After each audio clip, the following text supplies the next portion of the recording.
ఇప్పుడు దీని పక్కన వేంగి బ్లాక్. ఈ 2-3 మాకు అర్థమైనాయి. వేంగి బ్లాక్ ఎట్టొచ్చింది అర్థం కావడం పేరు కూడా. అక్కడ సర్వెంట్స్ కానీ ఇక్కడ పనిచేసే వాళ్ళందరి కోసం అదొక పెద్ద బ్లాక్ కట్టారు. ఇప్పుడే మా వాళ్ళు చెప్పిన దాని ప్రకారం మీరు చూస్తే 100 kVA సబ్ స్టేషన్ ఒకటి, 200 టన్నులు ఏసీ, సెంట్రల్ ఏసీ, ఫ్యాన్లు కూడా చూశాను. ఒకప్పుడు షాండ్లియర్ చూశాను, ఈసారి ఫ్యాన్లు చూస్తున్నా, ఫ్యాన్సీ ఫ్యాన్లు. అదే మరిగా ఎయిర్ కండిషన్ ఇవి కూడా చూస్తున్నాం. అవి కూడా స్పెషల్ గా కనపడుస్తున్నాయి. ఎక్కడ నేను చూడలేదు ఇవన్నీ.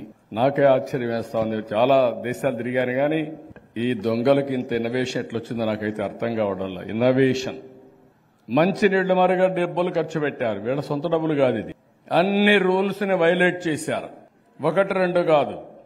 ఎన్జీటీని, హైకోర్టుని, కేంద్ర ప్రభుత్వాన్ని అందరినీ మభ్యపెట్టి వీళ్ళకు కావాల్సిన విధంగా వీళ్ళు కట్టుకునే పరిస్థితికి వచ్చారు. అధికారులను బెదిరించి పనులు చేయించారు. ఇప్పుడు ఇవన్నీ కరెక్ట్ గా ఎంక్వైరీ చేస్తే ఎంతో మంది ఎగిరిపోయే పరిస్థితికి వస్తారు. ఒక దుర్మార్గుడు, ఒక కరుడు గట్టిన నేరస్తుని అందుకే అన్న ఆంధ్ర ఎస్కోబార్. మీరు కూడా గుర్తుపెట్టుకోవాలి. నేను ఎస్కోబార్ అంటే నాకేదో కోపం వచ్చి అనడం లేదు.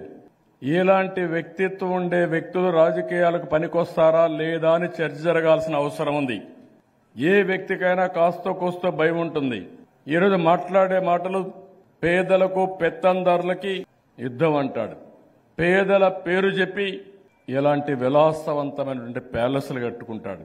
ఏమాత్రం ప్రతి ఒక్కరికి ఒక మనసు అనేది ఉంటుంది. మన మనసు చెప్తా ఉంటుంది మనం తప్పు చేస్తున్నామని. అయినా కూడా లెక్క లేకుండా చేసే పరిస్థితికి వచ్చాడంటే ఇది ఏ విధంగా అర్థం చేసుకోవాలో అర్థం కాని పరిస్థితి.